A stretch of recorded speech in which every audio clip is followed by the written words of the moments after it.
Hi అండి. AP ఎన్నికల 2024 ఫలితాలు వచ్చేసాయి.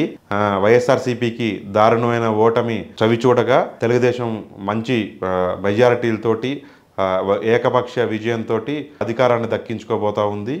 అయితే ఈ క్రమంలో ఒక ఆసక్తికరమైన అంశం ప్రజలలో చర్చ పెట్టడానికి వైఎస్ఆర్సీపీ శ్రేణులు ప్రయత్నిస్తూ ఉన్నాయి. ఏంటంటే ఇప్పటిదాకా ప్రజలను మోసగించిన నాయకుడే ఉన్నాడు, నాయకులను మోసగించిన ప్రజలను మొదటిసారి చూస్తూ ఉన్నాం అని చెప్పేసి అనే అంశాన్ని వాళ్ళు అంటే నిన్నటి ఫలితాలు వచ్చిన దగ్గర నుంచి కూడా సోషల్ మీడియాలో ఎక్కువగా షేర్ చేసుకోవటం, వాళ్ళ బాధను వ్యక్తపరచడం కనిపిస్తూ ఉంది. కానీ ఇది వాస్తవం కాదు, ఇది పూర్తిగా కూడా. ఎందుకంటే ఏ పార్టీ అయినా సరే అంతిమంగా నిర్దేశించాల్సినటువంటి ప్రజలను నిందించుకుంటూ పోతే వాళ్ళ మనుగడ ప్రశ్నార్థకమైద్దన్న విషయం మాత్రం గమనించాలి. ప్రజలు ఏ వైపు తీసుకుంటున్నారు, ఎందుకు తీసుకుంటున్నారు, వాళ్ళని ఏ అంశాలు ప్రభావితం చేశాయి, రేపు భవిష్యత్తులో చేస్తాయి అనే విషయాలని పట్టుకొని మళ్ళీ ప్రజలకు వెళ్ళే ప్రయత్నం చేయాలి తప్ప, అంతేకాని మేము అంటే ముబ్బడిగా అంటే మీకు పథకాలు ఇచ్చాము, లేదంటే మా జగన్మోహన్ రెడ్డి మీరు నమ్ముకున్న నాయకుడు ఇచ్చాడు, ఆ ప్రేమ అభిమానాలు ఆప్యాయతలు మీరు ఎందుకు చూపించలేదని వాళ్ళ మీద ఆగ్రహం చూపించడం కరెక్ట్ కాదు. ఎందుకంటే వాళ్ళ వైపు నుంచి కూడా ఆన్సర్ ఉంటుంది, ఈ ప్రభుత్వ ఖజానా అని చెప్పే ఇది కూడా ఉంటుంది. కాబట్టి ఇట్లాంటి అంశాల కంటే కూడా అంటే గమనించాల్సిన అంశాలు అంటే ఏమి జరిగితే ఇంత ఘోర పరాభవం వచ్చిందనే విషయాన్ని చూస్తే ప్రజలకు ఖచ్చితంగా జగన్మోహన్ రెడ్డి దూరమయ్యాడు. టీడీపీ వాళ్ళ భాషలో చెప్పాలంటే తాడేపల్లి ప్యాలెస్కు పరిమితం కావడం అనేది ప్రజలను బాధించింది.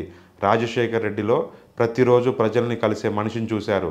రోజు పొద్దున్నే 7 గంటలకల్లా హైదరాబాద్లోని సీఎం నివాసంలో తెల్లని చొక్కా పంచ కట్టుకొని నిండు రూపంతో ఒక మనిషి కూర్చొని ఆప్యాయంగా వెళ్ళి కలిస్తే వాళ్ళ సమస్యలు సాధారణ ప్రజలు కూడా ఇవ్వగలిగినటువంటి సమస్యలను చెప్పుకునేటటువంటి పరిస్థితిని చూశారు.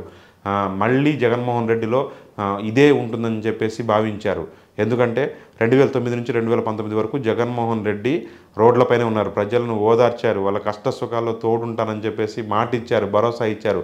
తీరా 2019లో అధికారం ఇచ్చిన తర్వాత నుంచి అకస్మాత్తుగా ఆయన దూరం అయిపోయారు. 2024 వరకు కూడా ఆయన ప్రజల్ని కాదు, వాళ్ళ పార్టీ వాళ్ళని కాదు, ఎమ్మెల్యేలను కాదు, చాలా తక్కువ మందిని మంత్రులతో సహా కలిసింది లేదు. దానివల్ల బయట ఏం జరుగుతుందనే విషయం ఆయన వరకు చేరే అవకాశం లేకుండా పోయింది.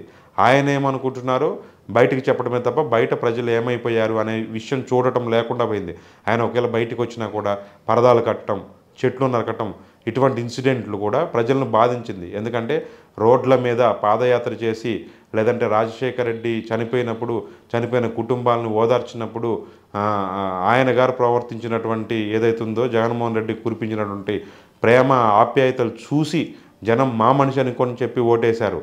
దానికి కృతజ్ఞతగా నేను మీకు డబ్బులు ఇచ్చాను కాబట్టి మీరు నాకు మళ్ళీ ఓటేయండి అని చెప్పేసి అడిగారో ఏమో తెలియదు. కానీ ప్రజలు ఏమనుకున్నారు, నిజంగా నువ్వు డబ్బులు ఇచ్చి ఓటు అడిగితే నీకంటే ఎక్కువ డబ్బులు ఇస్తానని కూడా బాబు ఓటు అడిగాడు. మరి ఇప్పుడు ఆయనను ఎందుకు కాదనుకోవాలనే ప్రశ్న కూడా వస్తుంది. మరి ఇప్పుడు దాన్ని కూడా అంటే దానికి లాజిక్ లేని ప్రశ్న అనమాట వైఎస్ఆర్సీపీ వాళ్ళు వేసేదనమాట. ఖచ్చితంగా ప్రజలను ఏ అంశాలు ఇబ్బంది పెట్టాయి, సాధారణ ప్రజలు ఎక్కువగా తాగే మద్యం ధరలు ఒకటి బాగోకపోవటం, మద్యం నాణ్యత లేదు అనేది ప్రజలు అంటే ఎంత నాణ్యత ఉంది అనేది పక్కన పెడితే ఈ తాగి చచ్చిపోతున్నారు అని చెప్పేసి విపక్షం ఏదైతే సోషల్ మీడియా ద్వారా బాగా తీసుకెళ్ళిందో వాళ్ళని బాగా భయపెట్టింది. ఇసుక లేకపోవటం, లేదంటే ఇసుక యథావిధిగా మళ్ళీ ఎక్కువ రేట్లకే వైఎస్ఆర్సీపీకి సంబంధించిన వాళ్ళు అమ్ముకోవటం, భవన నిర్మాణ కార్మికులు రోజుల తరబడి నిర్మాణాలు ఆగిపోయి ఉన్న క్రమంలో కూడా వాళ్ళను అంటే పట్టించుకున్నట్టు కానీ, లేదంటే వాళ్ళకు వాళ్ళకు రీజనబుల్ పరిష్కారం చూపించింది కానీ కనిపించలేదు. అంటే జగన్మోహన్ రెడ్డి అన్నీ మంచిగా చేశారు, జనం మాత్రమే దాష్టికంగా ప్రవర్తించారని చెప్పుకోవడం కరెక్ట్. అది అన్నా క్యాంటీన్లు ఉన్నాయి, ఇదొకటి. అన్నా క్యాంటీన్లు అంటే వాస్తవానికి అది అన్నం పెట్టే కార్యక్రమం.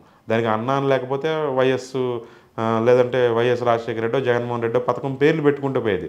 కానీ దానిని కూడా తీసివేయటం అంటే ఇట్లా అంటే సాధారణ ప్రజలకు అవకాశం ఉన్నా, లేదంటే వాళ్ళకి ఏదైనా ఇదయ్యేటటువంటి స్కీములను కూడా ఎత్తేయటం అనేది, ఇట్లాంటివి ఎన్నో అంశాలు అంటే ప్రజలకు అసలు ఏం జరుగుతుంది, వాళ్ళ కష్ట సుఖాలు తెలుసుకోకపోవటం కానీ, వాళ్ళకి అందుబాటులో లేకపోవటం కానీ, వాళ్ళు ఏదైనా చెప్పుకోవాలన్నా కూడా వేరే దిక్కు మొక్కు లేకపోవటం కానీ, ఇట్లాంటివి కూడా వాళ్ళని బాధించింది అనేదాన్ని తీసుకొని భవిష్యత్తులో అలా జరగకుండా ఉండాలనేది చూసుకోవాలి తప్ప మేము అన్నీ చేశాము, మేము ఇన్ని డబ్బులు ఇచ్చాము కాబట్టి మీరు మాకెందుకు ఓటేయరు అనే ఒక్క పాయింట్ దగ్గరే ఆగిపోతే మళ్ళీ ఈ ఎన్నికలే కాదు తర్వాతకి కూడా వాళ్ళు చూడలేకపోతారు.